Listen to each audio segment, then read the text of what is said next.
আমি ওকে আয় আয় করি না, আসলে ডাকছে তোমাকে, দেখো ওই জন্য আয় আয় করি। নমস্কার, আজকে এলাম আরেকটা ভিডিও নিয়ে। আজকে বাড়িতে অনেকে এসছে, এই মাসিরা এসছে, দাদা ভাই এসছে, সোনটার দিদি আসছে, আর আমারও দিদি ভাই এসছে। বাড়িতে এখন অনেক লোকজন, আর বাড়িতে কেউ এলে খুব হাসি খুশিতেই আমাদের দিন কেটে যায়, হই হই করে। তাই বাড়িতে কেউ এলে আমার ভীষণ ভালো লাগে। আর আজকে এসছে দিদি আর তার ভাইয়ের কাছে। সকালবেলা ঘুম থেকে উঠে নাকি তার ভাইয়ার কথা মনে পড়েছে, তাই বলেছে ভাইয়াকে দেখতে যাব। সেজন্যই নিয়ে এসছে দিদিয়াকে। আর মিমি আর বম্মা তো আসতোই, তাই সবাই একসাথে হয়ে গেলাম আর হই হই করে কাটিয়ে দিলাম একটা দিন।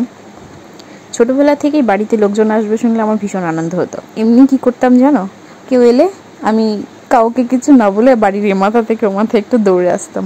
ঠিক কেন দৌড়ে আসতাম আমি আজও জানি না, কিন্তু আমার ভীষণ আনন্দ হতো। হয়তো ওই দৌড়ানোর মধ্য দিয়ে আমার সম্পূর্ণ আনন্দের বহিঃপ্রকাশ ঘটতো। তাই আজও যখন কারো আসার খবর পাই আমার ভীষণ ভালো লাগে, মনে হয় আরও একটা দিন হই হই করে কাটিয়ে দেওয়া যাবে। আর বাঙালিদের একটা প্রবাদ আছে না, অতিথি নারায়ণ। নারায়ণের পা কিন্তু আবার সব বাড়িতে পড়ে না। ছোটোবেলা থেকেই আমরা অনেক লোকের মধ্যে বড় হয়েছি। না জয়েন্ট ফ্যামিলিতে ছিলাম না, কিন্তু আমাদের অনেক পাড়া প্রতিবেশী ছিল, অনেক আত্মীয় স্বজন ছিল, সবাই আমাদের বাড়িতে আসতো যাইতো, এখনও আসে যায়। আবার আমরাও সবার বাড়িতে যেতাম, তাই আমাদের সবসময় একটা গমগমে পরিবেশ কাজ করতো।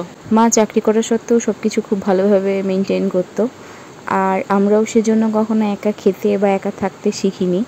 আর যখন বিয়ের কথা হয় তখন আমি ভেবেছিলাম একটা পরিবেশ থেকে আরেকটা পরিবেশে যাচ্ছি, সেখানে কীরকম কী হবে। এখানে এসেও সেরকমই মানুষজন পেয়েছি, সবাই খুব আমোদে, আর সবাই একসঙ্গে হই হই করতে খুব পছন্দ করে। এখানেও সবাই আমাদের বাড়িতে আসে আর আমরাও তাদের বাড়িতে যাই, এভাবেই আমাদের মজার দিনগুলো কাটে।